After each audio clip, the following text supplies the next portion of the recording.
get this live going. Okay, Buffs Nation, what is going on? Everybody in the chat. I mean, we're going to have a ton of people listening in on this today. We got 20 different social media accounts connected to this stream. This is going to be fantastic.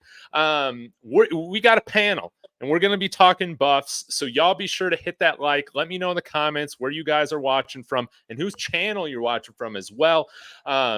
A pleasure to have both Rob and Raw from Rawhide Media on the show. Raw, since this is the first time, well, I guess it's the second time you've come on my channel.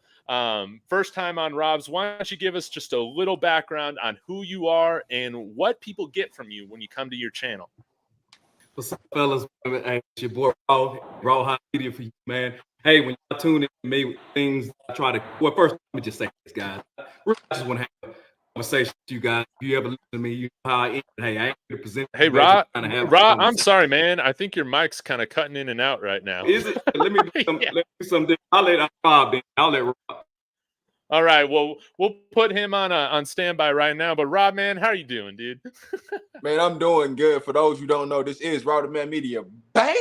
And if you don't know, I always had a bag of popcorn ready to go because it's always entertaining, baby. We got to get it going. But yes, we're live and direct, baby. Let's get it.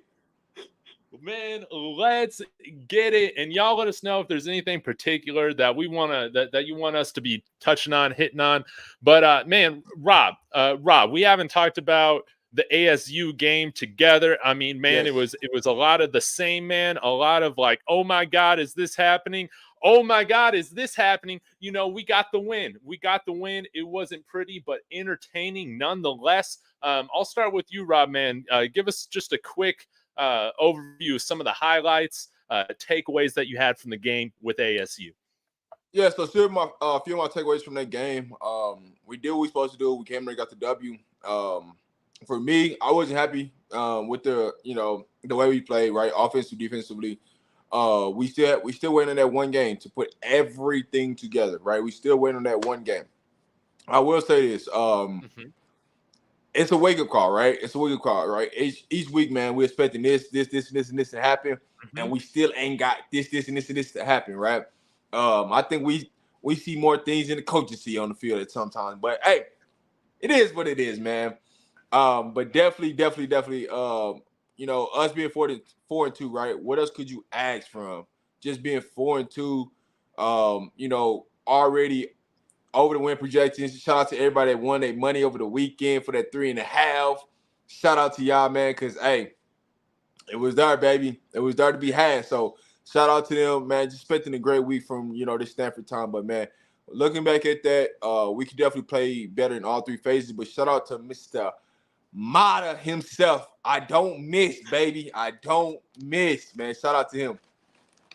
Man, I love that, man. With Mata, man, automatic. There's probably a better way to say that. That sounds like a nickname, but Raw, man, let's give this a second. Let's give this a second shot, man. How's that mic sounding over there? Hey, y'all tell me. Can y'all hear me? How do I sound? You're good to go, man. Hey, one. Okay, I appreciate it. Hey, if you don't mind, I like to piggyback on what Rob just got through speaking on about winning 4 games. You know what I'm saying? Hey, I got paid. You know what I'm saying? I got that paper. You heard me? But you know what I'm saying? But I think what's missed from a lot of people that's watching the Colorado Buffaloes, not us as us fans, but those in the mainstream media.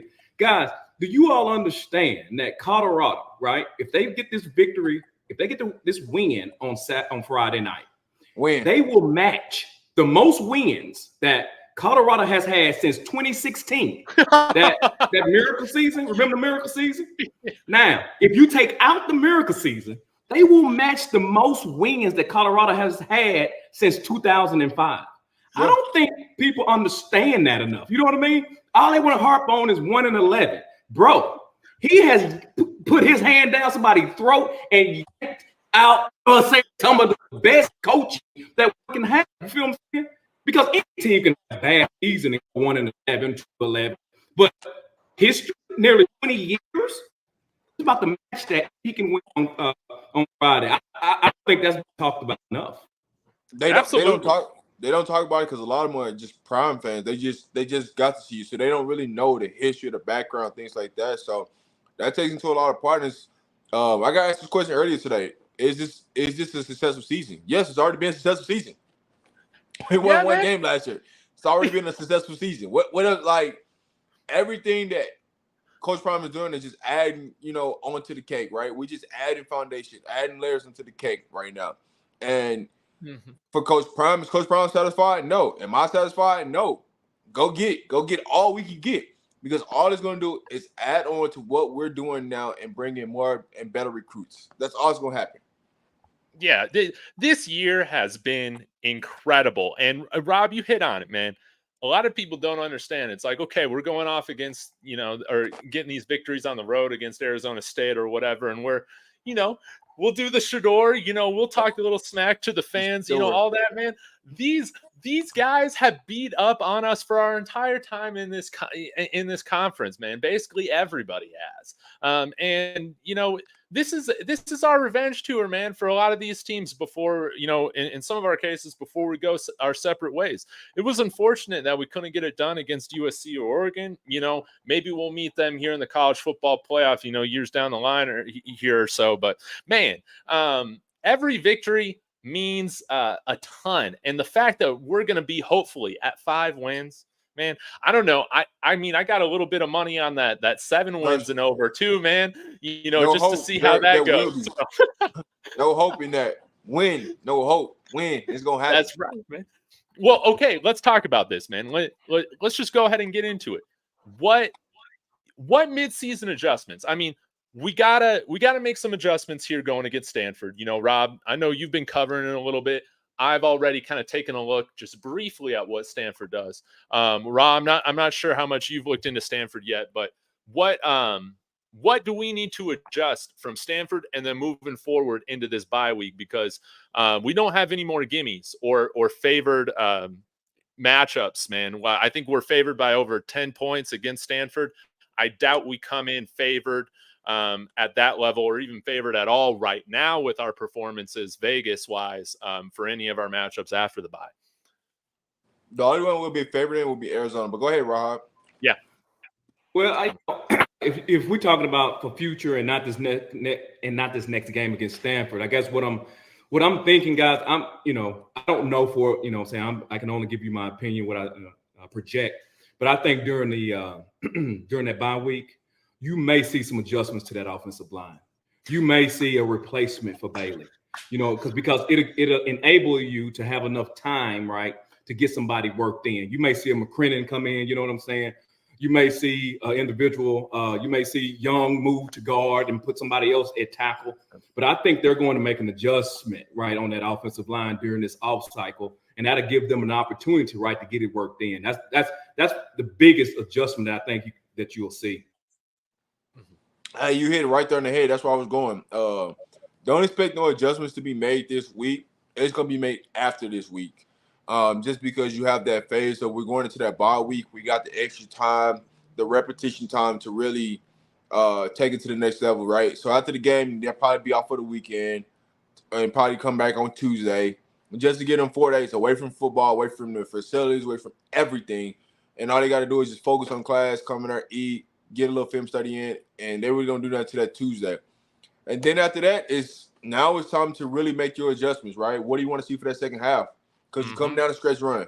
So now, you're looking at the Arizonas, the Oregon States, Washington State, Utah, and I'm missing somebody else off the top of my head. But you got Oregon State? Yeah. Oregon State's homecoming. Oregon State's the homecoming. We got Arizona, UCLA.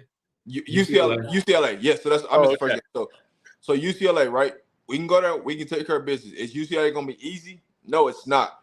But with the adjustments, everybody should be back fully healthy. That's been out. That's been banged up. David Connor, he'll be healthy. So we'll see what they do if they redshirt him or if they play him. We'll see that for the second half. So everything is predicated. Yeah, everything's going to be predicated on the bye week, right? Where about everybody at? Are you going to be in game type shape, right? What kind of physical shape you're going to be going to the UCLA game? So this is a huge week for us. Get this big victory. Number 5, 1 game away from being bowl eligible. And I've been saying this month we will be bowl eligible. We will be bowl eligible by the end of this month. And I've been saying it, and it's gonna come to fruition. Yeah, I can't agree with you more. I mean,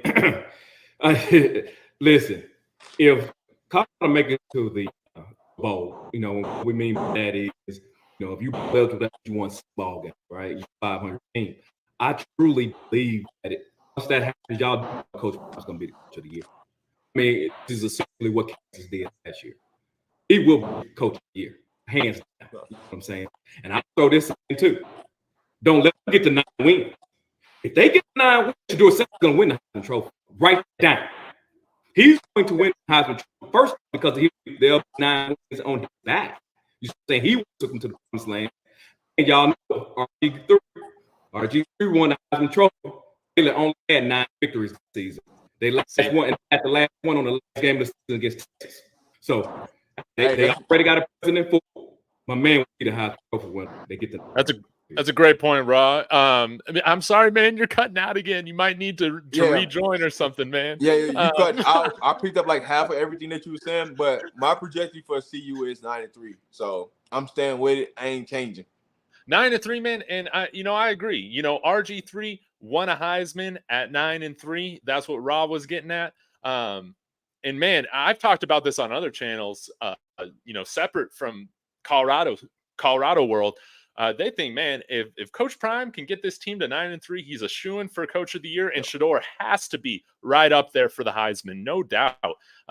Especially as man, the leading passer in FBS football and the most hit. Have we seen anything like crazier than that?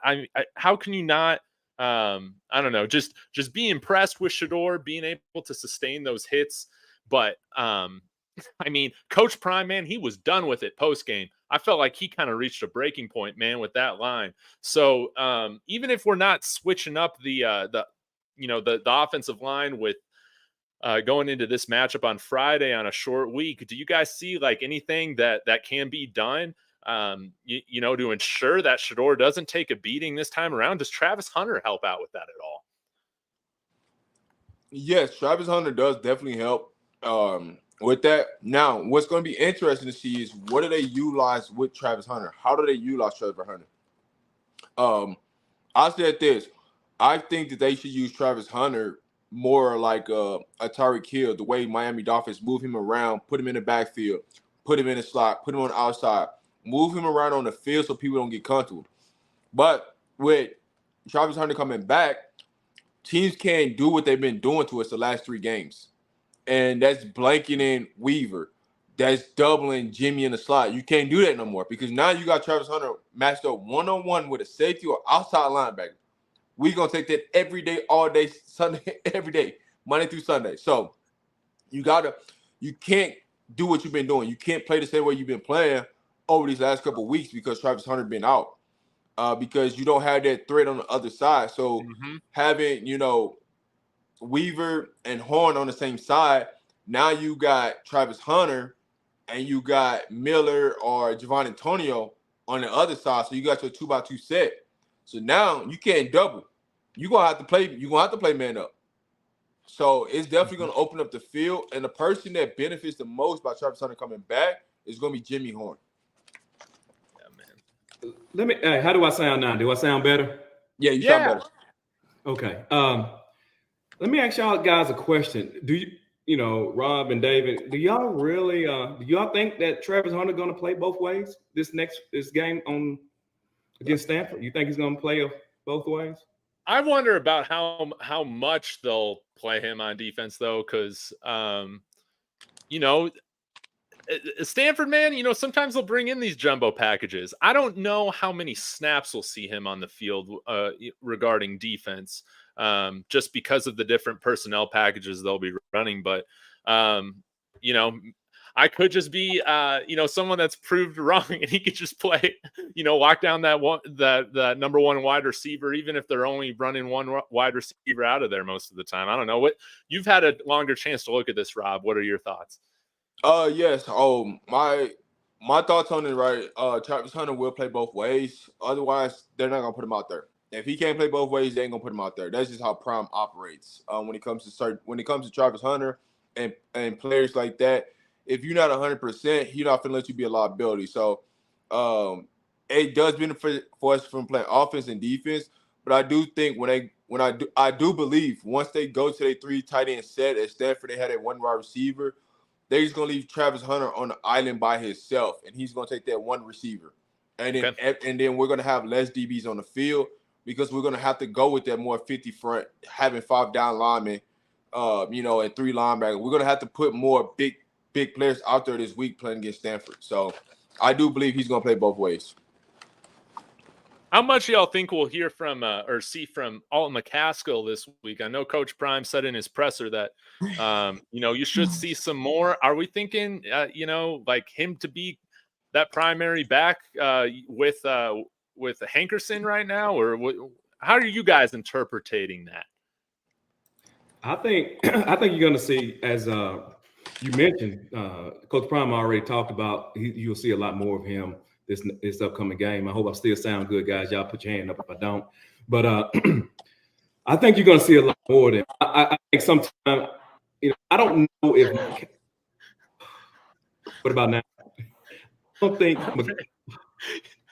Cut out, bro. I'm sorry, yeah, man. you start out good, and then they just like start fading out. I'll say this. I think you'll see on a scale of like 1 to 5 how much you will see more of Alton McCaskill. I'll say 4 out of 5 in that situation.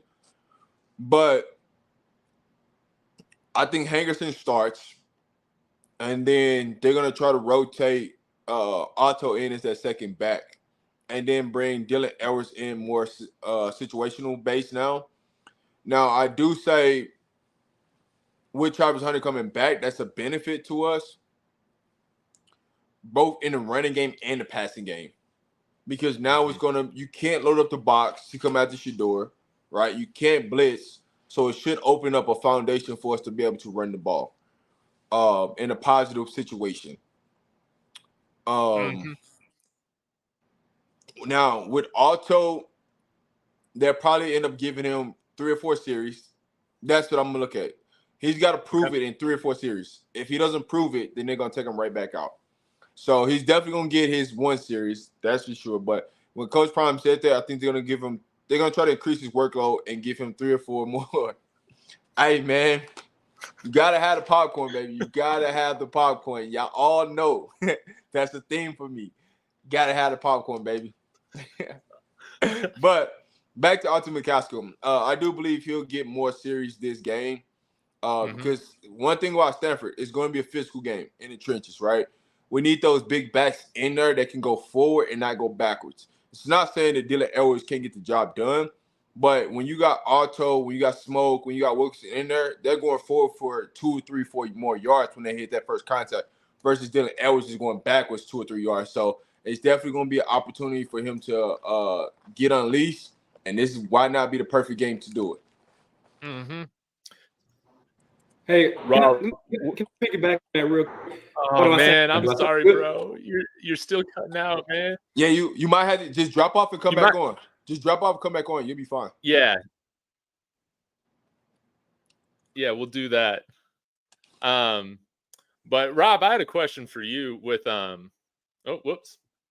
with all this. I mean, I know Stanford runs more of that 3-3-5. You pointed that out a little bit today. How much or any, this might not be an issue at all, but I'm just curious about your opinion. With Arizona State kind of running more of that 4 down lineman look, is that kind of, that gave us trouble? Is that kind of something that you might see other teams try and implement right now with us? Like, might we see Stanford run some 4 down linemen? Is dealing with 4 defensive linemen compared to like a 3-3-5, where you're still rushing 4, but maybe it's a linebacker? Is there a difference in your mind? Yeah, so there is a difference, right? Having 4 down linemen versus 3 down linemen or 2 down linemen. Just because you're trying to figure out where the pressure's coming from, right? And I said 3-3-5 for most people to understand what kind of defense Stanford is running, but it's more like a 2 down lineman, 4 outside linebackers, and 5 DBs look. So that means, you don't know where those 2 other outside linebackers are going to line up. So it's more like a 2-4-5 in a situation. But I just said 3-3-5 because it's much easier. Like when you're watching a film, you're going to see them have 3 down linemen a lot, but it's really only really 2 predicated defensive linemen that's down.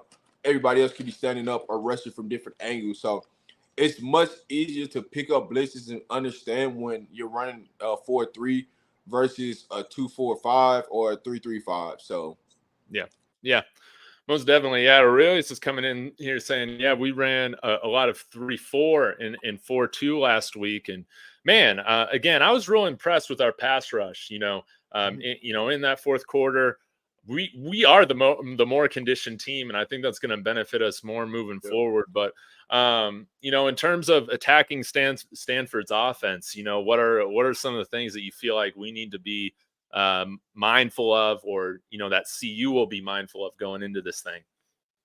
Man, it's gonna be a dogfight. You gotta be ready to go in the trenches. I can tell you that. Like if you think that like you finna just come in here and blow out Stanford, and you don't got that mindset of you got to come in here and be a dog, you're gonna get blown off the ball. What I can give credit to, the defense is we've been giving up less than 100 yards for the last 2 games. How many times can we really say that?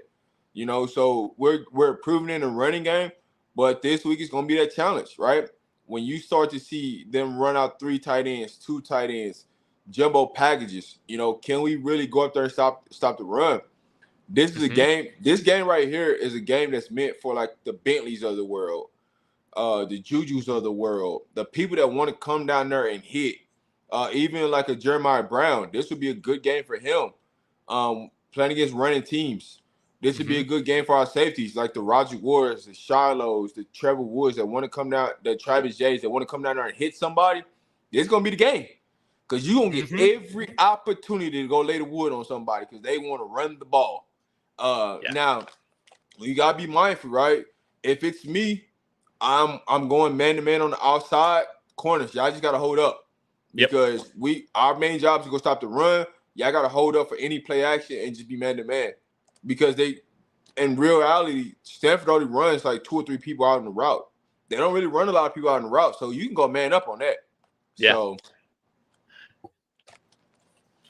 yeah, sorry, I cut out for a second, but man, yeah, you're totally right. I would assume for them to go man on the outside and stack the box.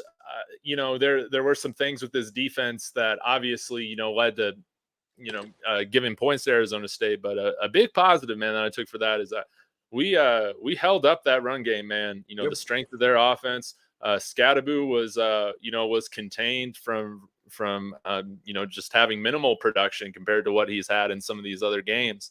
And this is going to be another good test, man, with Stanford, because they're going to come in there, pound the rock. They're not going to try and do all these like trickeration things. They're just going to play smash mouth football and try to be the more physical team. This is, like you said, this isn't a team that we can overlook, because if we come in there thinking that we're just going to handle business, we could just get smacked in the mouth,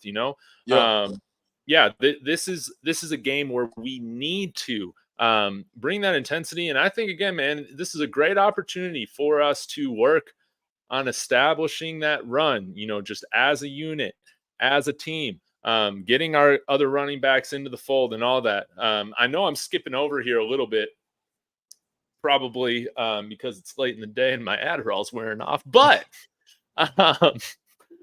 with the tight ends with Stanford, man, we've had trouble covering tight ends, man. TCU, their tight ends tore us up. CSU, they had that tight end that was making all sorts of plays over us. What needs to happen for us to stop these tight ends? Do you think we might, be playing some, some coverages that allow for kind of some double coverage on some of these tight ends? What are your thoughts on that? I think a lot of the times when tight ends are open on us is because we're doing so many checks on defense and people are not adjusting with the checks. Now, I will say this. every team before they play us, they run the ball. But for some reason, when they get to play CU, they turn into a passing team. So I want to keep that in mind with Stanford. It's always a reverse psychology with every team that plays us. They're a great running team before they play us, and then when they play us, it's somehow, some way, they flip to a passing team. So we got to be on our P's and Q's because Stanford can come out here and try to throw the ball. When they normally dominating the running game, they can come out here and try to throw the ball because they was off last week. So they made their proper adjustments. They were off last week. They had their bye. So they had to make some adjustments. And I can guarantee you this. Some way, somehow, they're gonna look on film and they're gonna try to RPO us to death and try to throw the ball. And I'm calling it right now.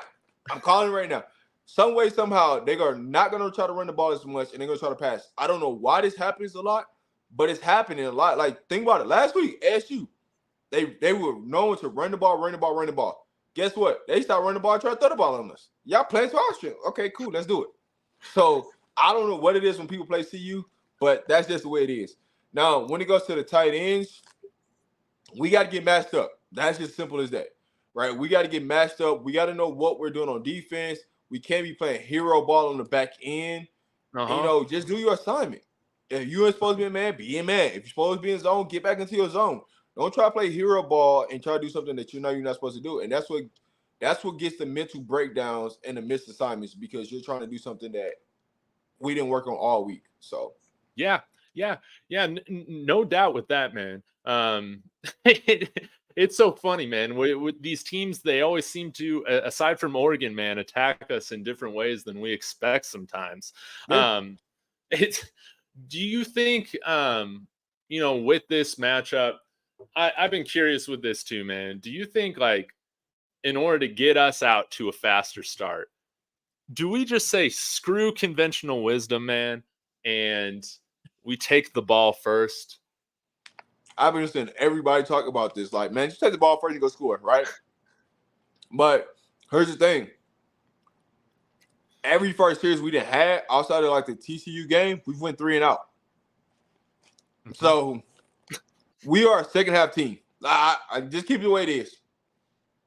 Coordinators got to figure it out in the first half. That's just how I look at it, right? Yeah. We are a second half team.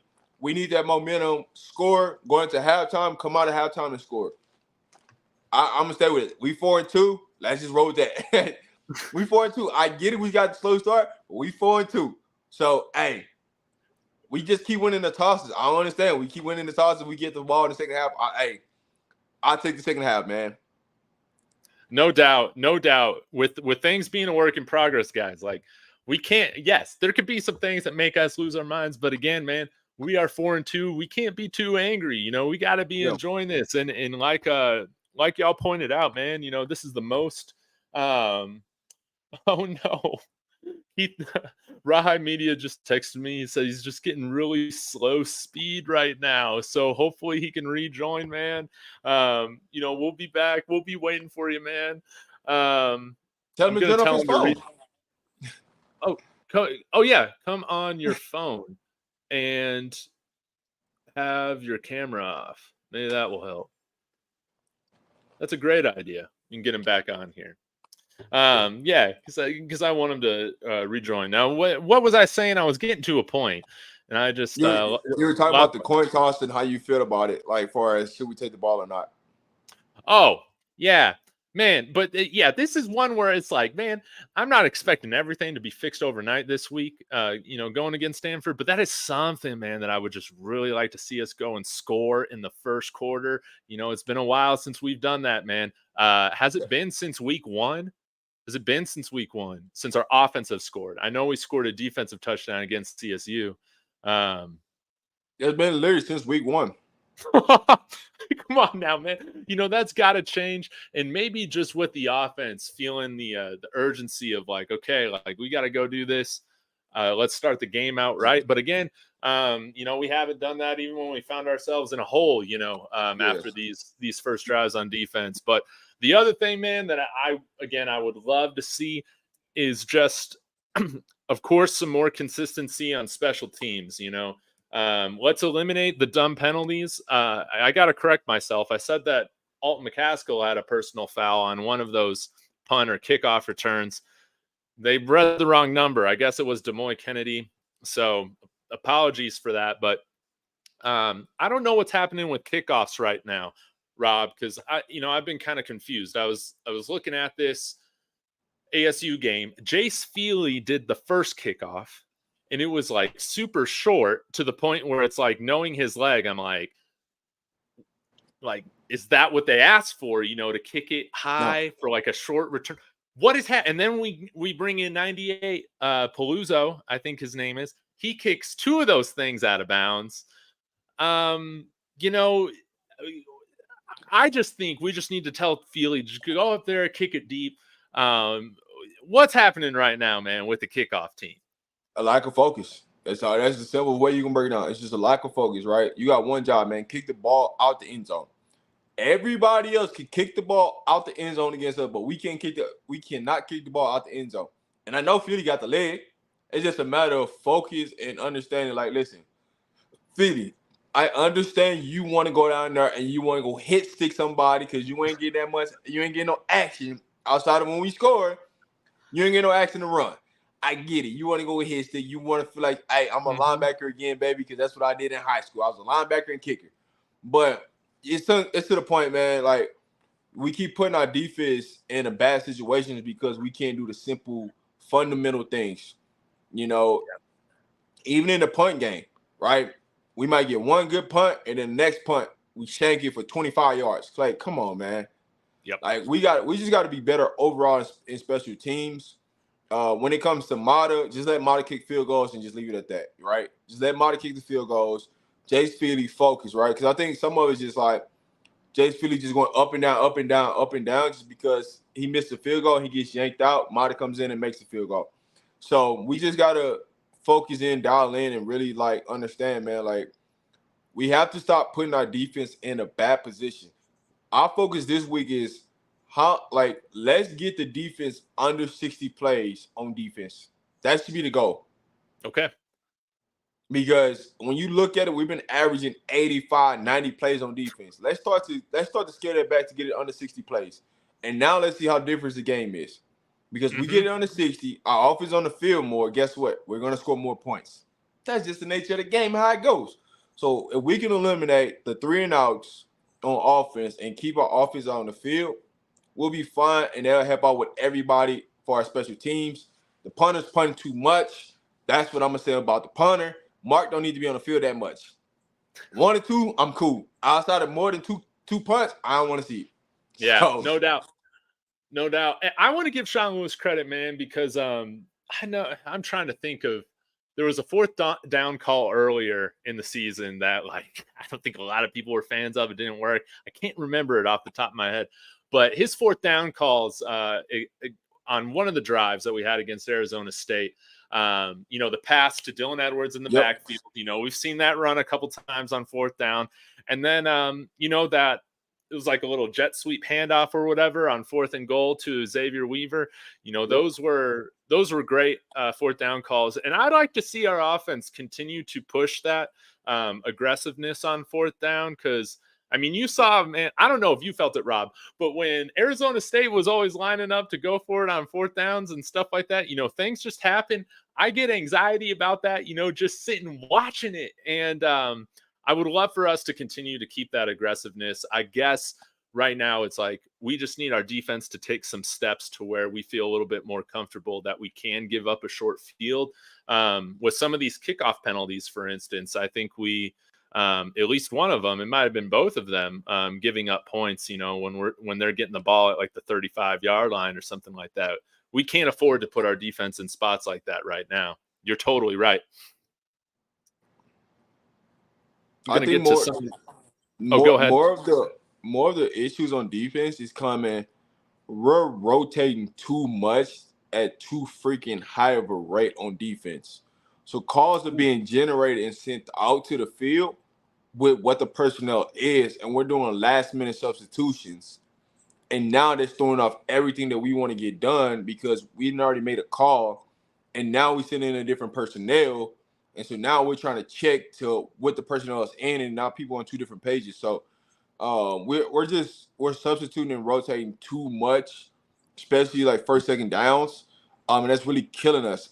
And so even on third downs, a couple of times where we could have got off the field against ASU makes one substitution and we bring on 3 or 4 people. Now that changes everything that we just called. And now we're trying to get a late minute decision on what to check to because of basic formation. So, and those are the things that Coach Prime getting frustrated about, because Coach Kelly is calling the right plays in the right situations. The problem is the position coaches are substituting the wrong people at the wrong time, and we're getting caught burnt in those situations, and that's what's causing us to call more timeouts than we should be calling. Fantastic point. Fantastic point, Rob. We're going to try this one more time, man.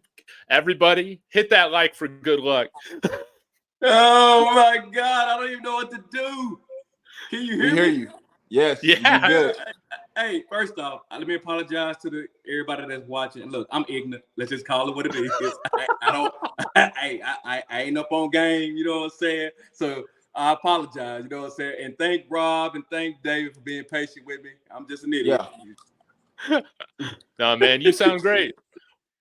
Well, give us some of your thoughts, man, on some of this. I don't know how much you were able to catch, but we've kind of been talking about what's leading to the defensive errors, maybe some changes you want to see on special teams. You know we love special teams. So, yeah, give us your thoughts, Rob. Well, you know, special teams wise kickoff, I don't know if you all touched on this or not, man. Put Jake Feely back in the game, let him kick the ball off on kickoffs, okay? Kick it through the end zone to be done with it. They got I don't know what it was. Was it a conscious effort was it a conscious decision not to play Feely and Juju? Because I didn't see, did Juju even play against Arizona State? No. Someone was saying in the comments that he might have been sick. He didn't know. I just find it so coincidental that Juju that played at Arizona State for a short period and Feely that came from Arizona State, neither one of those guys played in the game. That kind of threw me off. You see what I'm saying? Now, I will say during the Arizona State game, there was some discipline handed down, and so certain players didn't play. Okay, so maybe that was the case. Second off, you all have heard me say before, I'll say it again, you all may have touched on that. I think from a defensive standpoint that, you know, they are who they are. I mean, you can do a few changes. I've talked about using taking Shane Coates, put him at defensive end, playing McNeil and playing Big Juice, you know what I'm saying, Bishop Thomas at the 2 tackle spots. So can y'all still hear me good? Yeah, we got you guys loud and clear. So, you know, that could be a change. And then put on the other defensive end side, you can put McLennan, you know what I mean? So I think that could be a change they could do on defense. But overall, man, I think the defense is what it is. When you get Travis Hunter back, there's a whole lot of more things you can do because you know that this individual shuts down a side of the field. You see what I'm saying? Mm-hmm. Actually, you can play him man, and then you can play some zone techniques if you choose to. You see what I'm saying? There's a lot of versatility that goes in when you got a shutdown corner. I mean, even Coach Prime talked about it when he went to the Dallas Cowboys. He said, hey, all that cover, whatever y'all doing is fine. I got this guy. You can use Travis Hunter the same exact way.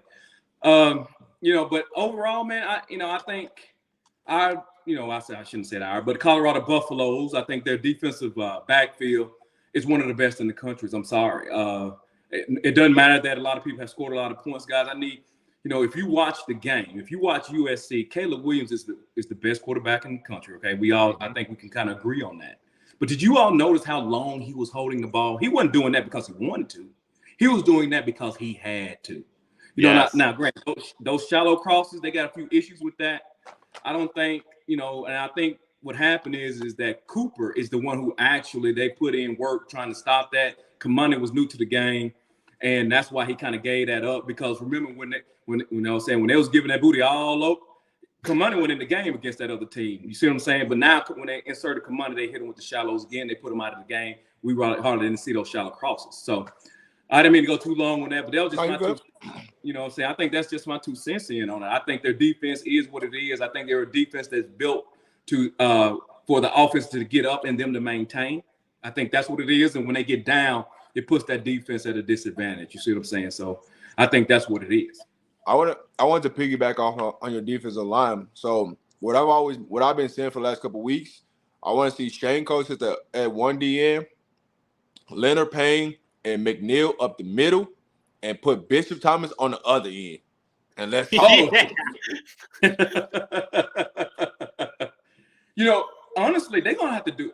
Okay, if Bishop Thomas, Big Juice, if he want to make it to the NFL, they're gonna have to make a decision, because I don't think he even has the body to get to the particular size that he needs to be a defensive tackle, right? Because he's a very athletic individual. Remember, he played tight end also. Yeah. So I think they need to make a decision. Hey, Bishop, I need you to lose 20 and play defensive end, or he just gonna have to be somebody like, and I've referred to this over and over again. I don't know if anybody watched the NFL. He's gonna have to be like a Patrick Ricard for the Baltimore Ravens. Patrick Ricard was a defensive tackle that they transitioned into an H-back. And I think that's his best route to get to the NFL. Drop 20, play defensive end, or just be a do-it-all guy, play defense and be able to play H-back and get there. That's just how I see it, because I think he's just a little too small to be a true defensive tackle. I just want Bishop to put on more weight, honestly. But to be honest, I want to see Bishop Thomas on offense even more. Put him at that tight end, put him at that flex fullback position, and just let him go smash a linebacker. That's all I've been asking. We need that kind of attitude on our offensive line, man. Hey, listen, I will tell you this. Let Bishop Thomas be in the game with one of them offensive linemen give up a sack to Shador and don't pick him up and see what happens. I guarantee you Bishop Thomas going to be in their face. I guarantee you. That's what we need. We need somebody, and that's why it's so hard that we missing Tyler Brown. Tyler Brown is that guy. He will get in your face, and he would have had enough of enough. And I think we would have seen way more changes been had on the offensive line, and that's a big key to us of what's hurting us. But right now, man, I would love to see them put Bishop Thomas on offense more and let him just go smash somebody. Dude, I want this guy on the field for all three phases, man. We were seeing him on that kickoff return.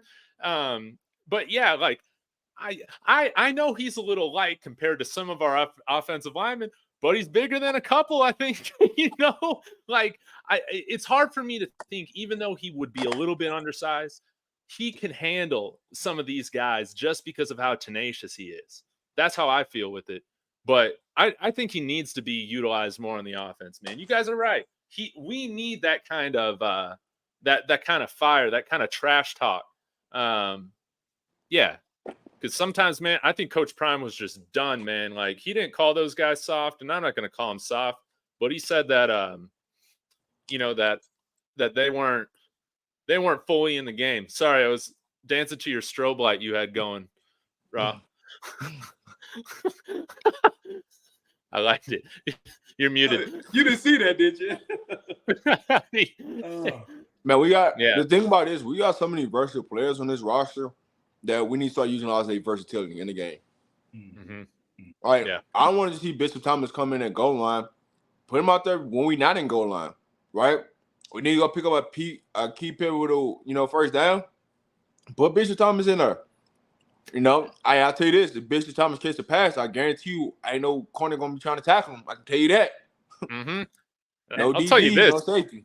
Let's start the Bishop Thomas Heisman campaign, baby. I'm all about that. We need this man playing all three. Let's put this man on kickoff return. Hey, Bishop Thomas is only a redshirt freshman, so he got time. Right, and honestly, that last comment I saw about him being 6'2", 305. I think it ain't so much about the 305, it's about the 6'2". You see what I'm saying? And if you all look at him, man, he don't look 305 at all. You know what I mean? No, he doesn't. He look like he's about 285. Yeah, exactly. He's not wide at all. But I like Bishop. Honestly, I like Bishop Thomas. I mean, I got a little soft spot for him. He's very entertaining.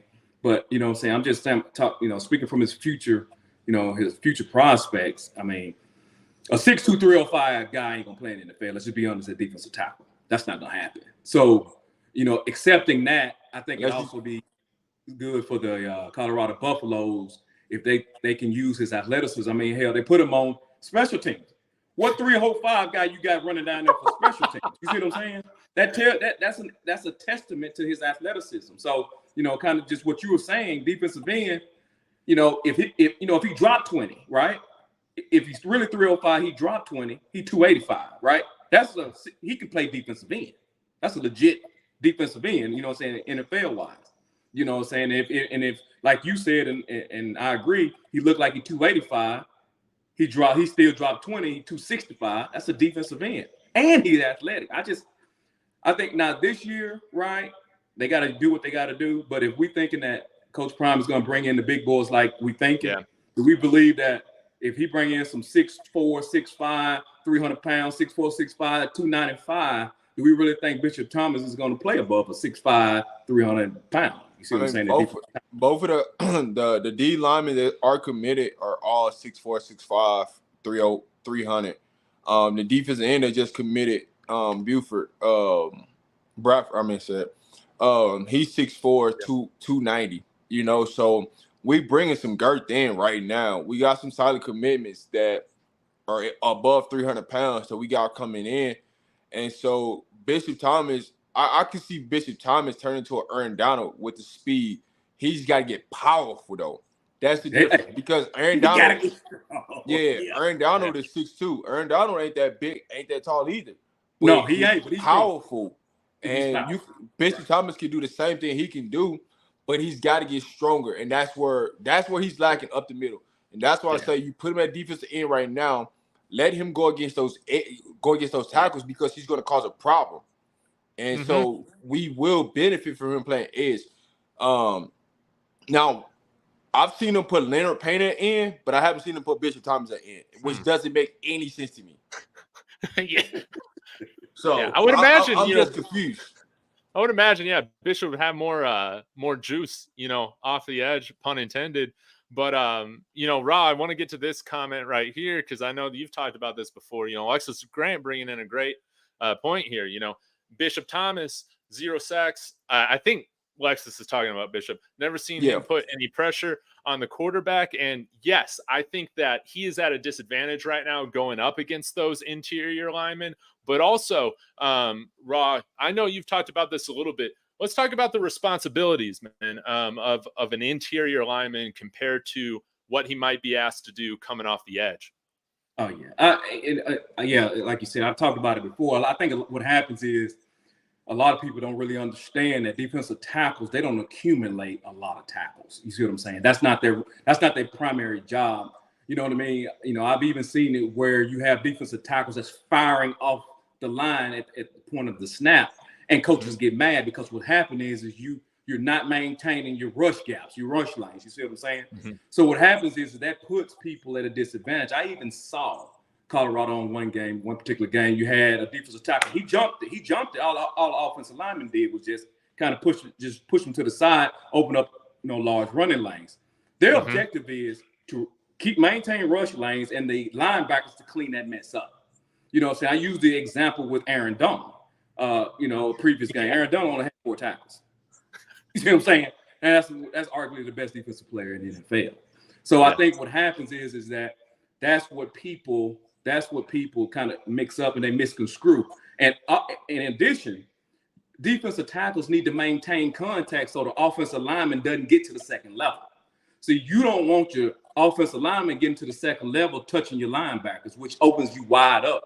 And that's why, you know what I'm saying? And you see breaking for long runs. Now, do defensive tackles make tackles? Yes, I'm not saying that at all. I don't want to be misconstrued. You know what I mean? But their main job is not necessarily to beat that offensive lineman per se. It's more so make sure you maintain rush lanes and your linebackers got to make the correct decisions. Because I saw the linebackers earlier, especially before Juju. Yes. They was hitting the wrong hole. I'm like, where are you going? They were just running where they thought the ball was going. Exactly. Like let's take Shane Coates, for instance. If you all really watch Shane Coates, now, he's undersized, but he does an excellent job. Okay. Now, granted, his stats, you won't see it on the stats, but man, he maintains rush lanes very good. And a lot of runs that's broken, it ain't because of his failure. It's because the linebackers chose to hit the wrong hole, bro. You know what I mean? So I think a lot that's missed on a lot of people. You see what I'm saying? But I think, you know what I'm saying, I think they can get better at honestly, I think they can get better in that. And that problem there is a problem that can improve throughout the season. Right. You can't get better getting bigger. They ain't gonna get no bigger. They got who they got. But technique, right? And missed assignments, because you hear them talk about all the time, MAs. Missed assignments, that's what you can't have. You see what I'm saying? That's what you can't have. And to piggyback on your point, actually Bishop Thomas do got some pressures on the season. It's just y'all don't realize it because Jordan Dominique got the sack, or Taj Austin, got the sack. And so when he got the fumble recovery, he the one he put the pressure to force the quarterback to move for us to get the turnover, for him to get the fumble recovery. But we don't think about those things because all we think about is who made the sack, right? Or who got the fumble recovery, but we don't think about who caused all that to happen. Yes. So yes, he does have some pressures on the season. It's just we don't see those type of things because our eyes are looking at something else and focused on something else, but you're not paying attention to who's really causing situations to happen. Yes. 100% right. 100% right. 100% right. Coach Kev brings this up here, and this is something that I noticed at least on a few of our pressures and sacks that we had with Arizona State, is that we were running some stunts that were getting some guys free, some things that have been used against our offensive line, to cause some confusion, get us into some chaotic situations. The stunting you really helped improve that pass rush in the second half against Arizona State. I think that was huge. Now that I'm thinking about it, it's like, Bishop Thomas is a guy that's, perfect for stunting because you can kind of run him, all over the line, so to speak. But we got to remember too, these players are going to make improvements throughout the season, like we've seen with Amari McNeil, for instance. Bird and I were talking about him earlier today. And given another offseason after bringing in some big boys in the interior, this defensive line's not too far away from having a lot more success, no doubt. I highlighted a couple things right now that I wanted to bring up, see if you guys have had a chance. I'll start with you, Rob. How do you feel about this new commitment that we have? I did a video on him and I already forgot his first name. Amontre Bradford, is that his name? Yeah. Okay. Thoughts on him? Man, it's one of the key pieces that we needed. A big defensive end, 6'4", 290. Something that we really need on that edge. What I like about him is that he's not only he gets to the pass rush, but he sets the tone in the run game, right? He's going to set that edge. You're not going to get outside runs against him, things like that. So he's a bulldog. He's a machine that he can really get out to the quarterback, but he can also stop the run. So I really, really love his tape, everything he shows, and he's going to benefit. Plus, his cousin's going to commit to us here pretty soon. You heard it here think first. so? You think he's coming? Yeah. That's what I'd hope so. That's all right. Do you think that he'll play both ways or be a defensive back? What's his name again? Mikkel? Yeah, Mikkel. Yeah. But yeah. He's gonna commit here pretty soon. Just be on the lookout. He'll be there. I think so, man. And I loved how Bradford took his visit to A&M, and then immediately when he got back, he committed to CU. I mean, how perfect is that? I just, Aggie fans, man, I take pleasure in that, not going to take a day and think about anything like that. Nah, man, thanks for the free trip. But, I'm coming to Colorado, man.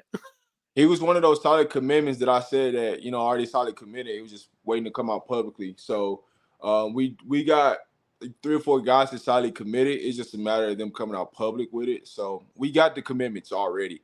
We just waiting. I mean, I know who they are, and I don't want to mess up kids, commitment or anything like that. So that's why I don't want to say too much about it. But we do got solid commitments already in the folds. It's just up to them when they want to come out publicly with it. But we got some guys on the way for sure. Man, I've always said, Colorado is a defensive lineman's dream. I mean, guys, Colorado is the most watched football team in America. Yeah. You know what I'm saying? In America. Why wouldn't you want to come play here? And the opportunity to play here. You know what I'm saying? You're going to have to sit behind some of those schools. Not everybody, but you're going to have to sit. You ain't sitting. And you forgot the most key piece. Warren Sapp is coming. Hey, when is he gonna get his piece of paper? He got to get his piece of paper before he can. You think he's gonna get it this summer? Well, I mean, he's always been an analyst on Coach Prime's staff, going back to Jackson State days. He didn't really take it serious when he was at Jackson State, but now that he's at Colorado, Sapp is taking it serious. So he should be definitely ready to go on staff by the beginning of this offseason. Yeah. All right. Y'all know what he's getting his honestly, degree in? To me, honestly, does he really need to go to class, or could he just pay in? I mean, granted, it ain't my rules. Yeah, that's what I'm saying. Like, Yeah. that's kind of where I'm at with it. So it's like, does it really? He can't really do nothing but be an analyst role right now anyway. So after the season, now you can start maneuvering pieces around and putting people in different places. So it had that piece of paper. That's all I'm gonna say. Now, what about T.O.? I mean, he's almost like an honorary staff member at this point, man. I feel like he's, been on campus throughout the year. I mean, that would be cool, man. 3 gold jacket.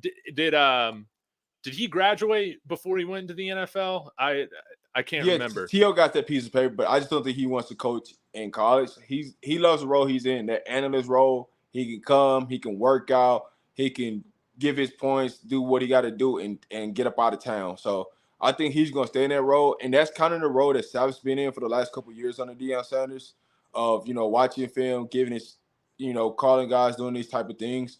But Warren Sapp actually truly wants to coach, and that's the difference. T.O., he don't really want to coach. He loves the game, and he loves Coach Prime, and he'll give back. But he don't really want to coach at that, because coaching, man, that takes a lot. That's a lot of time from friends and family, and what you want to do and how you want to do it, and you can't go hang out and do all this type of stuff. So I think T.O. loves that part of, him being able to come and go. So no doubt.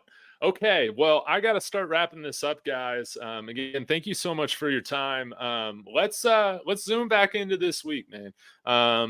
Who are some of the guys that you're hoping step up and have their moments this week against Stanford? I guess I'll jump in there, man. I'm looking for Jordan Dominique. I want Jordan Dominique. I want him to have a 3-sack game. Honestly, I always thought that he was the best defensive end that they had on their team. I want to see Jordan Dominique get 3 sacks. I also want to see Carter Stoudemire. I want to see a complete game from him. Coach Prime talked about it earlier about he basically played his man incorrectly, and that's why he gave up that touchdown there. But I've always been high on Carter, man. That man has the size. That young man has the size to really be something. I'm worried about his weight. You know what I mean? I think they're going to have to move him to safety eventually. But at 205 pounds, that's pretty heavy. But I'm looking for Carter, and I'm looking for Jordan Dominique. So those are my 2 guys. Love it. I actually think Carter Stoudemire got the right size, man. I think he's actually going to be fine. He's going to grow and get better. But that's good. I think he has good size for a corner. We need that. Oh, I do too. Yeah. I don't disagree. Yeah. For me, I just want to see our defensive line this week just be dominant, right? Going up against this run, just be dominant. And hopefully we can put out the right 2 linebackers together that's not running behind each other, hitting the hole. A lot of times you'll see, Juju hit a hole and a linebacker follow him right into the same hole. And it's like, bro, what are we doing? Like, come on, man. Like, you just created a big run because you went right behind the – like, come on. It's just common sense. But nah, I just want our defensive line, man, just to control the line of scrimmage. This game's on the trenches. That's how I look at this game. This game's on the trenches. It ain't on nobody else. It ain't on the skilled players to this game. It's solely on the trenches. Offense, defensive line, and those are the keys to the game right there. We got to control the line of scrimmage on both sides of the ball. No doubt, man. Yeah, some other things that I'm looking for, man. This should have happened by now, but hopefully we got a chance to see it happen. Travis Hunter get his first touchdown as CU Buff. I would love to see that this week. I think he'll suit up. That will be great. And then, man, Lord, can we have a clean game on special teams? I want them to make a difference, man, and helping this thing become a win. How about that? Not one of these things where for every good play we make, we're making 3 boneheaded plays, man. Like touchback every single kickoff, and I'll throw a bonus one in here, man. I want to see Ralphie, run pretty far this home game. There's been some talk about how Ralphie 6, she might just not be into this. We had to retire Ralphie 5 because she was an absolute menace and kind of the opposite, man. We just need to retire her. She was a little too dangerous, a little too amped up for it. But man, right now Ralphie 6, I don't know if we need to get, Ralphie like some Buffalo size like cocaine to hit before getting out there on the field. But, let's just get Ralphie amped up. I want to see Ralphie amped up, getting out to at least the 50-yard line. So there's my prediction or my hopes. I've seen the Buffaloes back in the day when the runners beside the Buffalo literally drag the runner. Like they failed out and got drugged. Where is that Buffalo at? It's so funny. I got a friend here that went to West Texas A&M, and they're also the Buffaloes, and they have a live mascot bison, technically, a bison buffalo or whatever. But, theirs isn't like professionally trained like ours is, like Ralphie is. So, man, that thing just got loose all the time, man, on the field. And it was just just absolutely terrifying, man. But, I think this little Ralphie, she's a little shy. I'd be a little shy too if I was going out there around a bunch of these celebrities and stuff like that too. So, maybe she'll just get more comfortable with it, or maybe she just needs a pair of those prime shades. Am I right? And you look good, you feel good. That's how I feel about it. So but man, guys, thank you so much. We'll have to do this roundtable again. This was I'll get it fixed, bro. Hey, man, you got it fixed, man. You fixed that issue faster than anything we've seen fixed on special teams, man. So you can't give yourself too hard of a time, man. So Rawhide, let us know where everybody can find you at and what they should expect seeing from you throughout the rest of the week. Hey guys, you can get at me at Rawhide Media for You, man, on YouTube. You know what I'm saying? Raw HM4U on Twitter. For the rest of the week, guys, I got to get my pregame show out, guys. I may be touching on a few other teams, so I talk about any and everything. Honestly, I mean, hey, people who watch me and get in the comments, you can drive what we talk about, so I can talk about it any and all. Love it. Link to his channel's in my description.